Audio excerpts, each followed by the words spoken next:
Astagfirullah. Astagfirullahaladzim. Dan gue tidak kejedar gedor. Astagfirullahaladzim, kamu ini berdosa banget.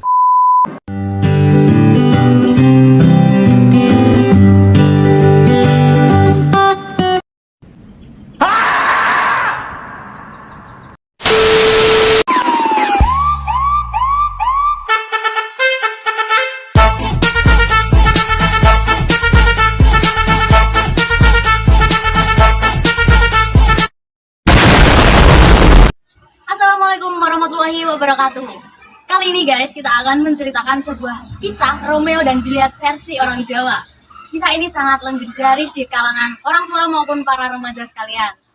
Kisah ini merupakan kisah Ken Dedes dan Ken Arok. Kali ini kita kedatangan tamu yang sangat spesial, yaitu dari orang pegunungan sampai ke dataran rendah ini.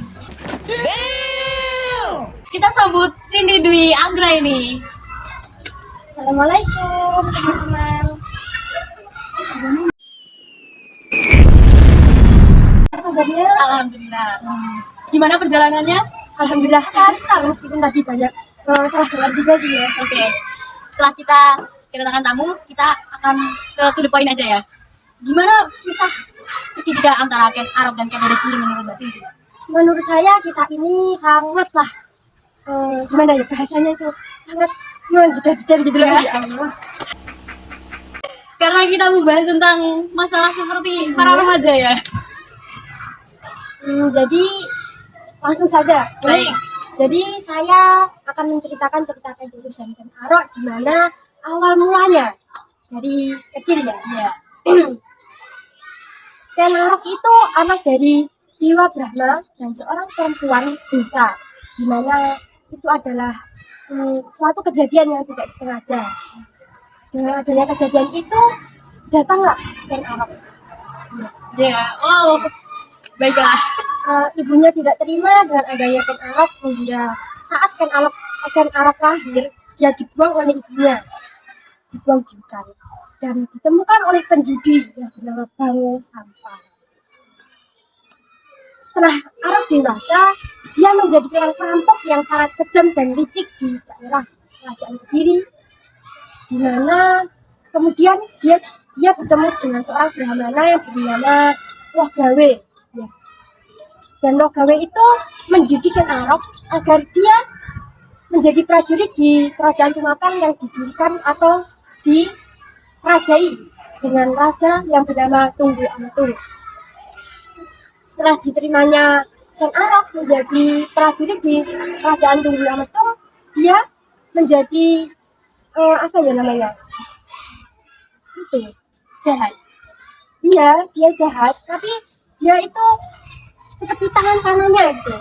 Berarti orang kepercayaannya. Dia orang kepercayaan dari Raja Tunggu Ametung dengan istrinya bernama Ken Dedes. Dan suatu hari Ken Arok ternyata dia mencintai Ken Dedes. Oh, ternyata ini seperti ditikung teman ya guys ya. Oke.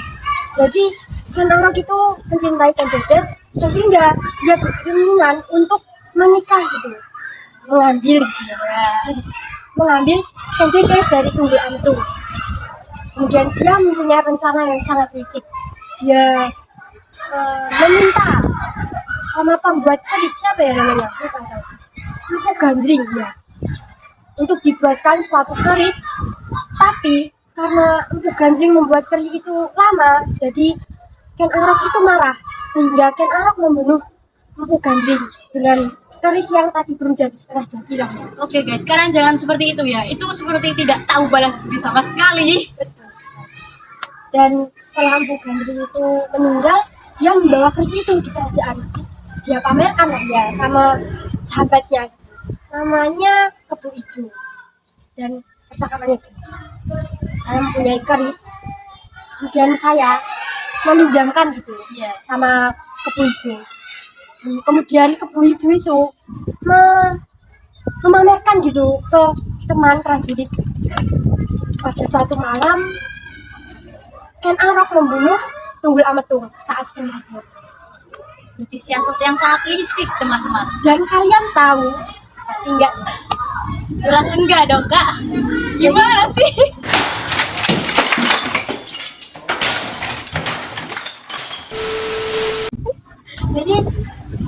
dituduh membunuh itu Kebo Ijo karena apa? Yang tahu, yang mempunyai versi itu Kebo Ijo kan, yang memamerkan Kebo Ijo kan. Jadi itu ceritanya. Jadi ya setelah meninggalnya itu siapa? Lupa saya. Tunggul Ametung. Ya, Tunggul Ametung itu kemudian Ken Arok dijadikan penerus selanjutnya. Setelah dijadikan penerus selanjutnya, dia menikah dengan Ken Dedes dan ternyata Ken Dedes hamil anaknya. Begitulah ceritanya. Baik guys, setelah kita mengulas sedikit cerita tentang maaf. Baik guys, tadi kita telah mengulas sedikit cerita tentang Ken Dedes dan Ken Arok. Sekarang kita akan mengulas tentang apa saja unsur intrinsik dan ekstrinsik dalam cerita sejarah ini. Baik Mbak Cindy, gimana unsur intrinsik dalam cerita ini? Seperti tema, alur, amanat, suasana, dan latar dalam kisah sejarah ini. Jadi untuk temanya sendiri ini seorang perampok yang ingin berkuasa ya. Ya, Seperti Ken Arok. oke, dengan alur seperti apa ya? A few moments later. Oh iya, untuk alurnya itu sendiri alur campuran atau sorot balik. Oke, dan suasana dan latar seperti apa gambaran dari kisah ini? Jika menurut Mbak Cindy. Jadi suasananya itu sendiri ya, menurut saya itu menegangkan iya. Terus kita sebagai pembaca itu sedikit Menggreget gitu, Iya. hati kita itu menggreget. latar. Oh jadi latarnya itu ada latar kerajaan sama hutan. Oke, dan kita dapat amanat seperti apa dari kita membaca kisah sejarah ini? Jadi amanat dari cerita Ken Arok dan Ken Dedes itu sendiri, kita sebagai manusia tidak boleh berbohong dan berkhianat sesama teman. Dengerin ya guys ya, jangan pernah berbohong. Berkhianat juga. Baik, gimana penokohan dalam cerita ini? Penokohannya ya, untuk Ken Arok. Ken Arok itu seorang yang gimana ya? Dia kalau memiliki keinginan, jadi itu harus milik dia. Dan dia itu licik dan pemberani juga ya. Terus yang kedua untuk Ken Dedes. Ken Dedes itu lemah lembut, Seperti saya guys ya. seperti saya. Lemah lembut tapi dia itu memiliki rahasia atau dia memendamnya sendiri. Orang yang pendendam, gimana? Atau gimana ya? Enggak, dia itu introvert istilahnya. Oh, baik. Saya juga. Terus Tunggul Ametung gimana ya? Oh iya, jadi Tunggul Ametung itu sebenarnya baik dan setia. Wah, iya guys, siap banget. Tapi ada tapinya. Dia itu gimana ya? Itu yang menculik itu. Berarti dia kayak terobsesi banget Iya. ya sama cintanya. Cintanya itu karena terobsesi, bukan karena cinta yang cinta banget. Jadi guys, jangan terlalu mencintai seseorang sampai terobsesi. Kita mencintai sewajarnya saja dan seimbang. Karena mencintai itu bisa membuat kita sakit hati. Oke. Kata-kata hari ini. Wow. Baik, kita akan mengulas tentang unsur ekstrinsiknya. Ada unsur ekstrinsik apa saja dalam kisah ini? Dalam kisah ini ada unsur esensial religius, moral, sosial, dan budaya. Wow. Bisa dijelaskan sedikit? Untuk nilai religiusnya, dia itu dalam cerita tersebut ya banyak menyembah Yang Wisnu. Oh, berarti kayak sembahyang gitu ceritanya. Ya. Dan untuk nilai budayanya, Ken Dedes mengajak Ken Arok untuk naik ke ke atas singgasana, di mana di situ sudah disediakan makanan ya. Dan berundak gak sih? Ya seperti itu, dan itu adanya daging babi sama daging kambing. Wow.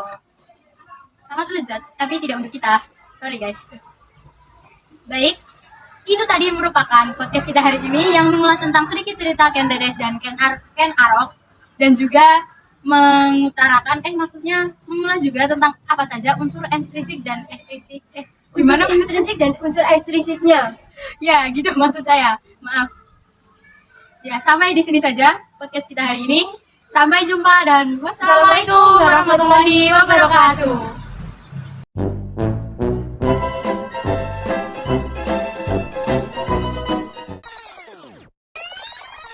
Ini saya boleh. Beliau ini kok bulat ini. Kehadiran kemudian bergajiran sih. Iya sih. Yuk langsung aja. Balian aku jadi Langsung aja. cinta sedikit. Pak aku semua balian. Iya aku bukaan pulau sapi. Maksud saya akan Iya, gitu Bang. Maksudnya ke arah kok, guys. saja unsur insin Jadi amanat yang diceritakan dari kisah Ken Dedes dan Kek Arok ini bahwa